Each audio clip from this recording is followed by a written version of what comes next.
Heart जब ये pump करेगा तो कहाँ जाएगा ब्लड? ये ब्लड हमारी जितनी आर्टरीज हैं उसके अंदर जाएगा। ये आर्टरीज हैं। अब ये जो पाइप है, ये पाइप इलास्टिसिटी होती है इसमें।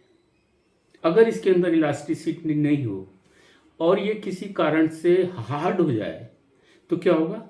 इसके अंदर जो भी सिस्टोलिक प्रेशर आएगा वो प्रेशर बढ़ा हुआ मिलेगा। ये एक बहुत बड़ा इंपॉर्टेंट पॉइंट है, इसको आपको समझना होगा, क्योंकि ब्लड प्रेशर हार्ट की वजह से नहीं होता है। ब्लड प्रेशर, ये आर्टरीज जब हार्ड हो जाती हैं, इनकी जो लाइनिंग है उसकी इलास्टिसिटी कम हो जाती है, वो स्टिफ हो जाती हैं, उसके अंदर एथेरोस्क्लेरोसिस होने लगता है, तब जाके हमारा ब्लड प्रेशर बढ़ता है। क्यों हमारी इलास्टिसिटी कम हो जाती है? तो ये सेलुलर लेवल पे आपको ब्लड प्रेशर का इलाज करना है। ये सब लाइफ स्टाइल डिजीजेस हैं, ये डिजीज नहीं डिसऑर्डर्स हैं। यही चीज़ जो है कोलेस्ट्रॉल के साथ में है। सारे लोगों को जिनको हार्ट अटैक हुआ है उनके कोलेस्ट्रॉल बढ़े हुए नहीं मिले। तो ये सारी चीज़ों के साथ में मैं आज आप आया हूँ। अब हम आते हैं सोल्यूशन के ऊपर। सोल्यूशन सबसे पहले यह है कि आप घबराएं नहीं। साथियों, मेरा नाम तो आप जानते हैं, डॉक्टर विजय वर्मा, और डायरेक्टर और founder of JP health paradise and research. JP health paradise and research आपको पता है कि हरिद्वार में स्थित है, और मैं एज ए पीडियाट्रिशियन फिजिशियन की तरह से 1985 से प्रैक्टिस में हूँ, allopathic MBBS DCH gold medalist, और अब रिसर्च में भी। तो हमने पाया है कि बहुत सारी बीमारियां हम आयुर्वेद के साथ इंटीग्रेट करके ठीक कर सकते हैं। रिसेंटली आप मेरे इस वीडियो चैनल पर बहुत सारी वीडियो देखेंगे, उसमें आपको एहसास हो जाएगा कि क्या इलाज हो रहा है और हम कहाँ पर हैं। अधिकांश वीडियो आपको टेस्टिमोनियल हैं और कुछ वीडियो इसके अंदर नॉलेज के लिए। उसमें डायबिटीज़, कोलेस्ट्रॉल के ऊपर जो वीडियो हैं, जो कि हिमांशु भट्ट के साथ इंटरव्यू है, उसके साथ देखिए। जो हमने डाइट से लोगों को ठीक किया, उसके जब मुझे फीडबैक मिलने लगे, तब मुझे लगा कि अब ये वीडियो बनाना और नॉलेज को स्प्रेड करना बहुत ज़रूरी है। क्योंकि इस समय हमारा भारतवर्ष ही नहीं, पूरा देश, पूरा विश्व इन बीमारियों से जूझ रहा है।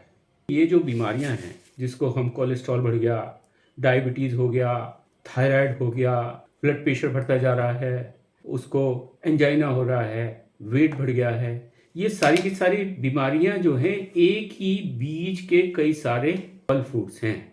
और वो बीज क्या है? वो बीज है हमारा खाना पीना, जो कि हम जहर खा रहे हैं और उसी तरह से जहरीली बीमारियां हो रही हैं। उसके साथ में इतनी ये बीमारियां हैं, उसको कंट्रोल करने के लिए जो दवाइयां दी जा रही हैं, उनका भी साइड इफेक्ट बहुत है। और अभी रिसेंटली इतनी स्टडी होके ये ट्रुथ सामने आ गया है कि हम खाली न्यूट्रिशन से बॉडी को ठीक कर सकते हैं, हमको ज़्यादा दवाइयों की ज़रूरत नहीं है। और आयुर्वेद की अगर इंटीग्रेशन की बात करते हैं तो आयुर्वेद भी एक तरह का न्यूट्रिशन है, वो भी जड़ी बूटी है, वो न्यूट्रिशन है। जो तत्व हमारे शरीर में कमी हो जाती है उसको वो पूरा कर देती है, लेकिन वो उसके साथ एक प्रिंसिपल है। अब मैं आता हूँ ब्लड प्रेशर पे। तो ब्लड प्रेशर की आजकल सबसे बड़ी समस्या ये हो रही है कि जैसे ही डॉक्टर के पास एक गया कि मुझे कुछ परेशानी है, घबराहट है, बेचैनी हो रही है, तो उसने ब्लड प्रेशर देखा और ब्लड प्रेशर देखते उसने कहा, अरे तुम्हारा तो ब्लड प्रेशर बहुत बढ़ा, और तुरंत वो एक दवाई गोली प्रिस्क्राइब कर देते। अब ब्लड प्रेशर की घटने और बढ़ने की बात यह है कि एक पैरामीटर दे दिया है हमारे एलोपैथिक सिस्टम ने कि 120 और 80 होना चाहिए, जबकि ब्लड प्रेशर जो है वो एक तरह का फिक्स ब्लड प्रेशर नहीं होता कभी भी। अभी मैं बैठा हूँ यहाँ बात कर रहा हूँ, किसी से एकदम से झगड़ा जैसा हो जाए तो क्या होगा? एकदम से ब्लड प्रेशर बढ़ जाएगा। मैं कॉफ़ी पी लूँ, चाय पी लूँ, बढ़ जाएगा। एक पेशेंट डॉक्टर के पास गया, उसको टेंशन एंजाइटी हो रही है, वहाँ पे ब्लड प्रेशर चेक कराया तो पता चला ब्लड प्रेशर बढ़ा हुआ मिल गया। तो ये ब्लड प्रेशर तो घटता बढ़ता रहता है। रात को हम सोते हैं तो ब्लड प्रेशर कम हो जाता है, सुबह को हम जब उठते हैं, कुछ काम करने की कोशिश करते हैं, कोई चीज़ दिमाग में टेंशन है या कहीं आना है, कहीं जाना है, बीपी बढ़ जाता है। कोई हमने भारी खाना खा लिया, तीखी मिर्च मसाले वगैरह खा लिए तो बढ़ जाता है।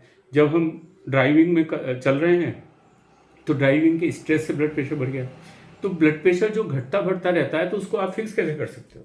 अब ब्लड प्रेशर होता कैसे है ये जानिए। देखिए हमारा ये सिस्टम है, मैं बोल रहा हूँ आपके सामने, और मेरा हार्ट जो है यहाँ से ये चल रहा है। सपोज ये हार्ट है, ये यहाँ पे रखा हुआ है, और ये धक धक धक, ये ऐसा एक पंप है जैसे हमारे घरों में टुल्लू पंप होता है जो कि पानी को नीचे से ऊपर फेंकता है। उस प्रेशर से पानी ऊपर टंकी में चढ़ जाता है, फिर वो नीचे आता है, हम इस्तेमाल करते हैं, फिर वो फेंकता है। तो ये जो फेंकने की और वापस आने की जो गति है, इसको हमारा ये हार्ट जो है ये वाला ये मेंटेन करता है। एक बार में फट फट फट फट। तो ये कंस्ट्रिक्शन और रिलैक्सेशन, कंस्ट्रिक्शन और रिलैक्सेशन।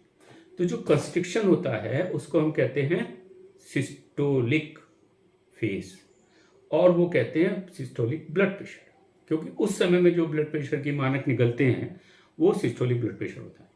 और जिस समय डायरेक्ट होता है उसको कहते हैं डायस्टोलिक। अब ये डायस्टोलिक फेज जो है ये जिस समय हार्ट रेस्ट करता है, जिस समय रेस्ट करता है, फैलता है, तो ये ब्लड सर्कुलेट होकर वापस उसमें आता है, उसके बाद फिर कंस्ट्रिक्ट चलता है, और इस तरह से लाइफ ये चलती रहती है। 1 मिनट में करीब 70 से लेकर 80 बार तक हमारा पंपिंग होता है। जो एथलीट्स हैं, जो मस्कुलर एक्टिविटी करते हैं, और उन जिनका हेल्थ अच्छी है, न्यूट्रिशन अच्छा है, उनका जो रेट है पर मिनट वो थोड़ा कम हो जाता है। 60 भी होता है, इवन 55 तक एथलीट्स का रेट होता है। तो ये नॉर्मल प्रक्रिया है। अब जब ये हार्ट है, ये हार्ट जब ये पंप करेगा तो कहाँ जाएगा ब्लड? ये ब्लड हमारी जितनी आर्टरीज हैं उसके अंदर जाएगा। ये आर्टरीज हैं, ये आर्टरीज का पूरा गुच्छा है जो हमारे पूरे शरीर में फैला हुआ है। इसका एक सिरा यहाँ से निकलता है जब सिस्टोलिक होता है, यूँ यहाँ से यूँ जाता हुआ एओर्टा से, और पूरी ही शरीर में ब्रेन से लेके और पूरी बॉडी के अंदर डिस्ट्रीब्यूट होता है। वहाँ से फिर ये वापस आता है उसी सिरे से, जिसको वेनस सिस्टम कहते हैं। जो जाता है तो आर्टीरियल सिस्टम कहते हैं, जब आता है वापस तो वेनस सिस्टम कहते हैं। अब ये जो पाइप है, ये पाइप इलास्टिसिटी होती है इसमें। ये जैसे ही यहाँ सिस्टोल होता है वैसे ये थोड़ा सा फैलता है, फिर ये वापस आ जाता है। अब इसका फैलाव और इसका वापस आना ये इसकी इलास्टिसिटी के ऊपर निर्भर करता है। अगर इसके अंदर इलास्टिसिटी नहीं हो और ये किसी कारण से हार्ड हो जाए तो क्या होगा? इसके अंदर जो भी सिस्टोलिक प्रेशर आएगा वो प्रेशर बढ़ा हुआ मिलेगा। ये एक बहुत बड़ा इंपॉर्टेंट पॉइंट है, इसको आपको समझना होगा, क्योंकि ब्लड प्रेशर हार्ट की वजह से नहीं होता है। ब्लड प्रेशर, ये आर्टरीज जब हार्ड हो जाती हैं, इनकी जो लाइनिंग है उसकी इलास्टिसिटी कम हो जाती है, वो स्टिफ हो जाती हैं, उसके अंदर एथेरोस्क्लेरोसिस होने लगता है, तब जाके हमारा ब्लड प्रेशर बढ़ता है। जबकि ये बताया जा रहा है कि ब्लड प्रेशर बढ़ने से एथेरोस्क्लेरोसिस होती है, कि इसका उल्टा है, एथेरोस्क्लेरोसिस पहले होती है, बाद में ब्लड प्रेशर बढ़ता है। एक छोटा सा सिद्धांत है ये। अब एथेरोस्क्लेरोसिस क्यों होती है? क्यों हमारी इलास्टिसिटी कम हो जाती है? एक सीधी सी बात है, जब हम ओल्ड होते हैं हमारे सारे टिश्यूज़ जो हैं वो फाइब्रोटिक होने लगते हैं। आपने देखा होगा कि जो पुराने पेड़ हैं उनकी छाल कड़ी हो जाती है और जो नए नए यंग होते हैं वो मुलायम होती है। तो सेम प्रोसेस हमारी बॉडी में भी चलता है। आप ये देख रहे हैं, वेनस सिस्टम है या यहाँ पे आर्टरी है, ये धीरे धीरे बॉडी के जो टिश्यूज़ हैं ये हार्डन होने लगते हैं। तो खाली स्किन ही हार्ड थोड़ी हो रही है, पूरे अंदर से बाहर तक सब हार्ड होना शुरू हो जाता है। और जब ये हार्ड होता है तो पूरा का पूरा वेब जो है, हमारी पूरी बॉडी के अंदर एक जाल बिछा हुआ है। अगर हम इस जाल को निकाल के तार को सीधा कर दें, जैसे ये तार है, सीधा करके इसकी एक लंबाई देखें तो 60,000 किलोमीटर तक की ये की पूरी जो आर्टीरियल सिस्टम है, जो आर्ट्रियोल है उसकी और पतली और कैपिलरी है, वो हो जाएगी 60,000 किलोमीटर। पृथ्वी को भी चक्कर लगा सकते, इतनी सारी ट्यूब की सिस्टम है वो हमारे अंदर है। अब इसकी जो आर्टरीज हार्ड होने लगती हैं तो हार्ट के ऊपर उसको पंप करने का प्रेशर आता है। उसकी वजह से हम कहते हैं कि अरे तुम्हारा तो सिस्टोलिक प्रेशर 150 हो गया, 180 हो गया, डायस्टोलिक आपका 100 हो गया। तो ये जो आर्टरी हार्ड हो जाती हैं उनको समझने के लिए आप इसको देखिए। समझ लीजिए ये आर्टरी का कटा हुआ हिस्सा है, इसके अंदर से ब्लड बहता है और ये इसकी वॉल है। ये वाल में देखिएगा आप दो लेयर्स हैं, एक ऊपर वाली लेयर है, अंदर वाली लेयर। तो ये जो लेयर्स हैं ये एक मस्कुलर लेयर होती है, मस्कुलर जैसे हमारी ये मसल्स, तो ये राउंड सर्कुलर मसल्स होती हैं। ये रिलैक्स करती हैं और ये कंस्ट्रिक्ट करती हैं, रिलैक्स करती हैं, कंस्ट्रिक्ट करती हैं। हार्ट जब सिस्टोल में आता है, कंस्ट्रिक्ट करता है, ब्लड को फैलता है, तो ये फैलती हैं। और जब डायस्टोल में होता है तो ये कंस्ट्रिक्ट करती है, क्योंकि वापस चला जाता है, ब्लड फैल जाता है चारों तरफ। तो डायस्टोलिक ब्लड प्रेशर नीचे हो जाता है और सिस्टोलिक ऊपर चलता है। अब ऐसे फ्लो बनता है। अब ये फ्लो जो है, अगर इसकी इलास्टिसिटी बढ़िया रहेगी तो हमारा ब्लड प्रेशर नॉर्मल रहता है। अब वो कहते हैं साहब एथेरोस्क्लेरोसिस हो गया, इसकी वजह से ब्लड प्रेशर की वजह से एथेरोस्क्लेरोसिस हो गया, लेकिन होता है उल्टा। एथेरोस्क्लेरोसिस पहले होता है, इलास्टिसिटी खत्म होती है, ये हार्ड हो जाती है, उसके बाद ब्लड प्रेशर बढ़ता है। और जब ब्लड प्रेशर बढ़ने लगता है तो नेचुरली जो पंप है उसके ऊपर प्रेशर पड़ता है। एक सिंपल सा सिद्धांत है कि अगर कोई चीज अगेंस्ट रेजिस्टेंस आप फेंकेंगे उसको, तो उसमें ज़्यादा बल लगाना पड़ेगा, क्योंकि लेफ्ट वेंट्रिकल होता है वो ही पंप करता है पूरी बॉडी को, राइट वेंट्रिकल जो होता है हमारे लंग्स को पंप करता है। वो छोटा सर्कुलेशन, तो बड़ा सर्कुलेशन में जब प्रेशर रेजिस्टेंस ज़्यादा होगा तो लेफ्ट वेंट्रिकुलर हाइपरट्रॉफी होती है। ये पहला इसका कॉम्प्लिकेशन है। अब अगर हमको ब्लड प्रेशर का इलाज करना है तो हम क्या करेंगे? हम चाहेंगे कि ये जो प्रेशर बन रहा है, जो इलास्टिसिटी है वो ख़त्म हो गई, इसकी जो वाल है वो हार्ड हो गई, इसको हमें सॉफ्ट कर दें। ये सॉफ्ट कैसे होगी? ये सॉफ्ट कैसे होगी कि इसके अंदर जो सेल हैं, जो मसल्स हैं, जो इसके अंदर की एंडोथीलियम है, जो इसके ऊपर की एपिथीलियम है, वो उसके जो सेल्स हैं वो न्यूट्रिशन में आ जाए, उनको न्यूट्रिशन मिल जाए, वो हेल्दी हो जाए। तो ये सेलुलर लेवल पे आपको ब्लड प्रेशर का इलाज करना है। अब जो नॉर्मल दवाइयाँ हैं वो क्या मिल रही हैं? जैसे ज़्यादा डॉक्टर के पास वो बढ़ गया, उसने कहा ठीक है ये दवाई ले लो। 3 तरह की मेनली दवाइयाँ होती हैं। एक तो ये होता है कि अभी हमारा क्योंकि पंप हो रहा है, ब्लड प्रेशर बढ़ा हुआ है, तो प्रेशर कम करने के लिए जो वॉल्यूम है ब्लड का उसको कम कर दो। उसको कम कैसे करेंगे? ये गोली दे दो, इससे बाथरूम आएगा, तो डाइक्लोर, डाइटाइट। ये गोलियां एकदम से आपके पेशाब निकालती हैं और ब्लड प्रेशर कम दिखा देती हैं। दूसरी जो है वो एंजियोटेंसिन, एक हार्मोन निकलता है हमारी बॉडी को जो इसको कंस्ट्रिक्ट करता है, उसके अगेंस्ट में काम करती हैं। और कैल्शियम चैनल होते हैं उनको ब्लॉक करती हैं। ये जो चीज़ें करती हैं उससे थोड़ा सा डायलिटेशन होके, थोड़ा सा फ्लूइड जो है उसकी जो क्वांटिटी है वो कम होके, और किडनी से जो हार्मोन निकल रहे हैं उसको बंद करके ये हमको ब्लड प्रेशर कंट्रोल करके दिखाया जाता है। जबकि उल्टा होता है, उससे साइड इफ़ेक्ट्स बहुत होते हैं। अगर हम देखेंगे, अगर हमने एक पेशाब को लाने की दवाई दे दी तो क्या होगी? वो किडनी के ऊपर काम करेगी और बाथरूम ज़्यादा होगा तो क्या लॉस हो जाएगा? हमारे सारे पोटेशियम, सोडियम, आयरन के साथ में और दूसरी चीज़ें हमारी बॉडी से बाहर निकल जाएगी और हमें वीकनेस भी महसूस होगी।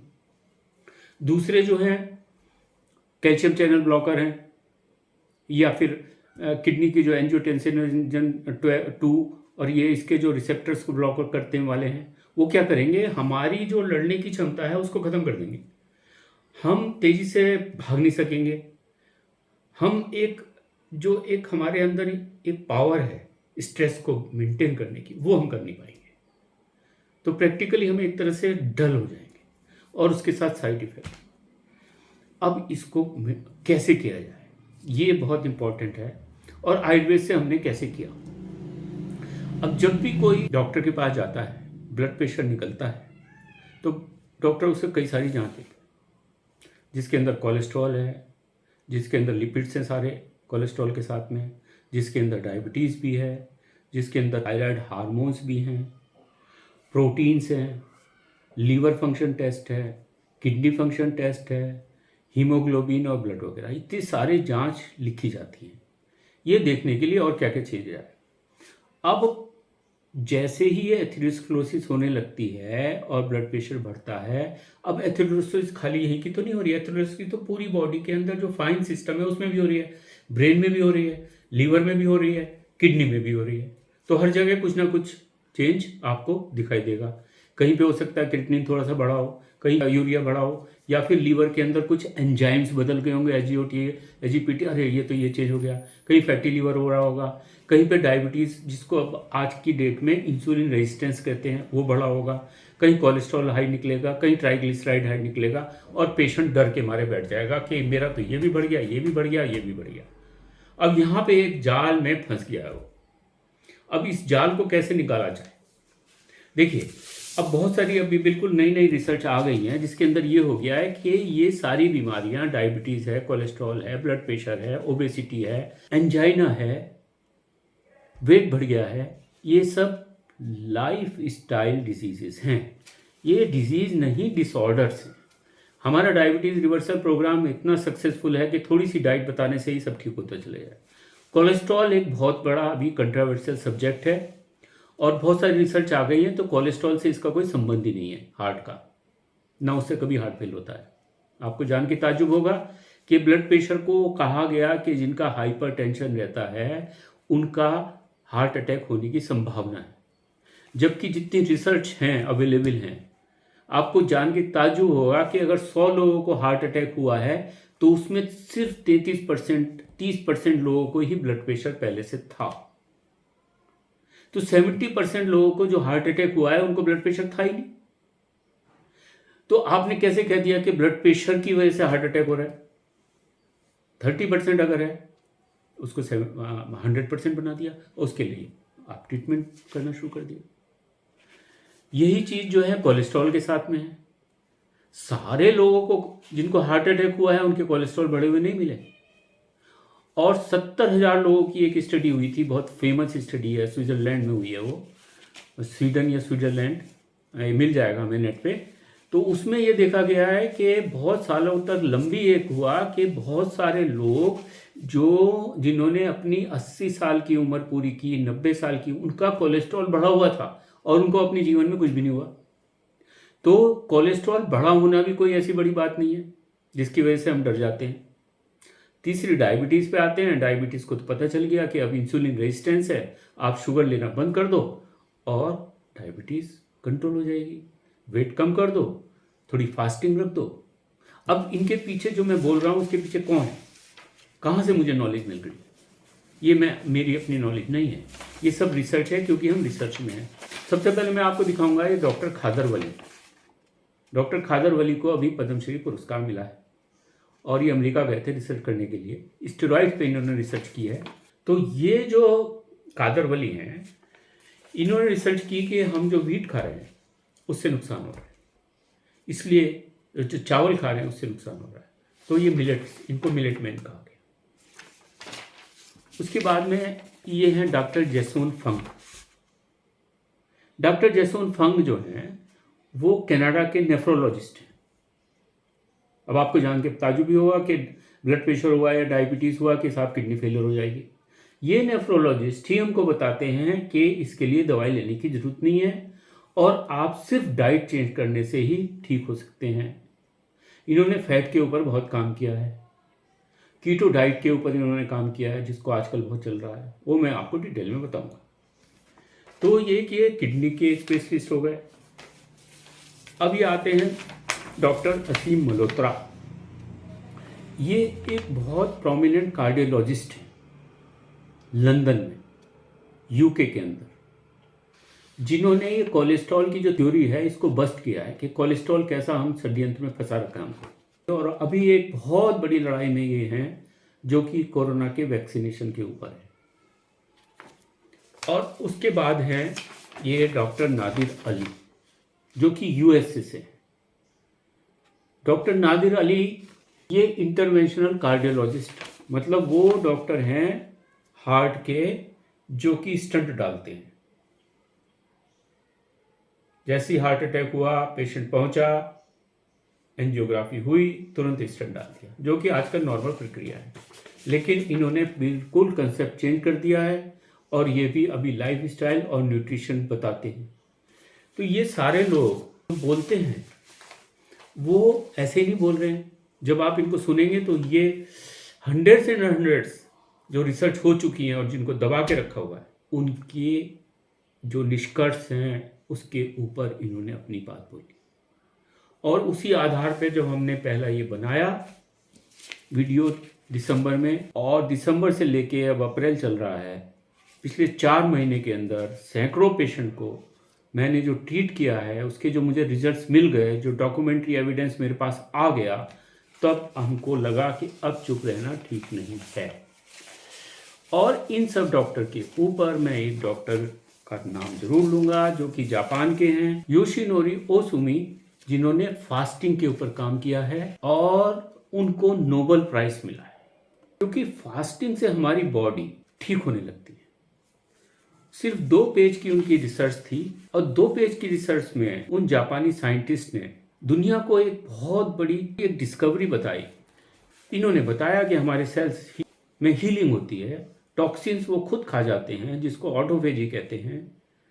तो जब फास्टिंग इतना अच्छा इंप्रूवमेंट करता है तो हमारे डॉक्टर्स, फिजिशियन या वर्ल्ड हेल्थ ऑर्गेनाइजेशन इस ऑटोफेजी को क्यों नहीं इम्प्लीमेंट करता? अभी तक क्यों नहीं बताया हमारे डॉक्टर्स ने कि फास्टिंग करो? इंटरमिटेंट फास्टिंग आजकल बहुत हो रही है।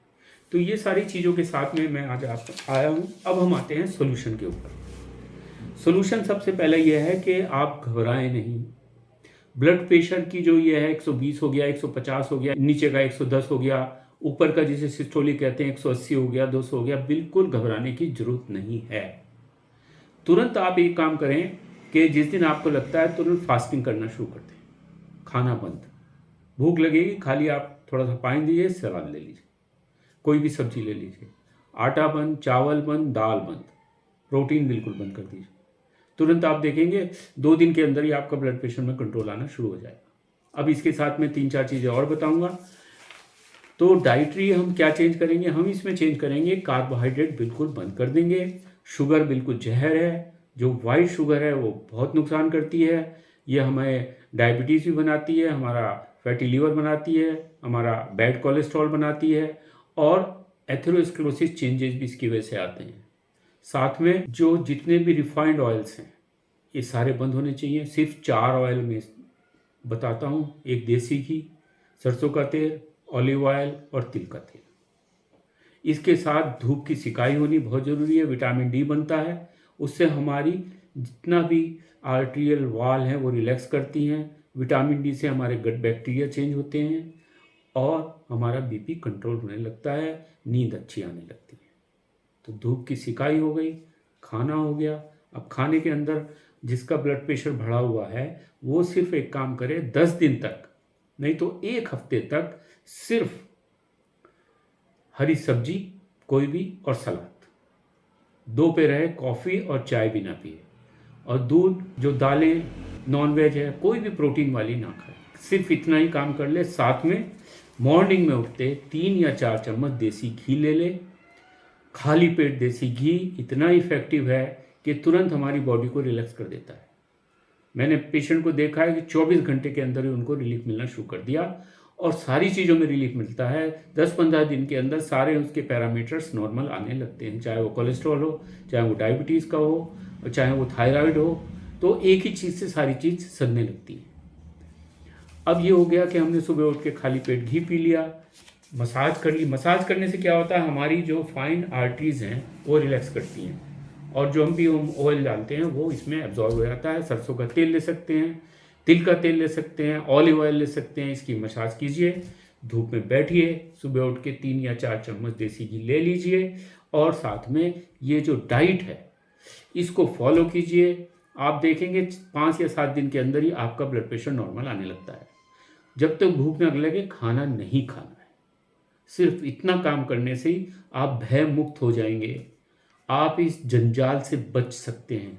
बाकी जहाँ तक आयुर्वेदिक दवाइयों का है उसके लिए हम हेड टू हेड कंसल्टेशन करते हैं, ऑनलाइन कंसल्टेशन करते हैं और मेडिसिन प्रिस्क्राइब करते हैं। उसके अलावा जिसको बहुत लंबे समय से है, जितनी प्रॉब्लम्स चाहे न्यूरोलॉजिकल की हो, हार्ट की हो, मेटाबॉलिक डिसऑर्डर हो, हम पंचकर्मा सिस्टम के लिए करते हैं। उसके लिए यहाँ पे 10-15 दिन के लिए हरिद्वार में आना पड़ता है। वो प्रोसीजर है, वो समझ लीजिए जैसे पेशेंट को आईसीयू के अंदर भर्ती किया गया है। इसलिए अब भयमुक्त हो जाइए, बीमारियों से मुक्ति पाइए, अपनी जो संस्कृति है उसको अपनाइए। आयुर्वेद जो है एक तरह का लाइफ स्टाइल ही है, एक जीवन की प्रक्रिया है, जो कि एक हमारे पास नॉलेज है, उसी की मशाल जलानी है। तो इसी से पूरा सिस्टम ठीक होगा, हमारी बॉडी ठीक होगी और स्वस्थ व्यक्ति हमेशा प्रसन्न रहता है, संतुष्ट रहता है और विश्व का कल्याण होगा। इसके साथ मैं इसको बंद करता हूँ। नमस्कार।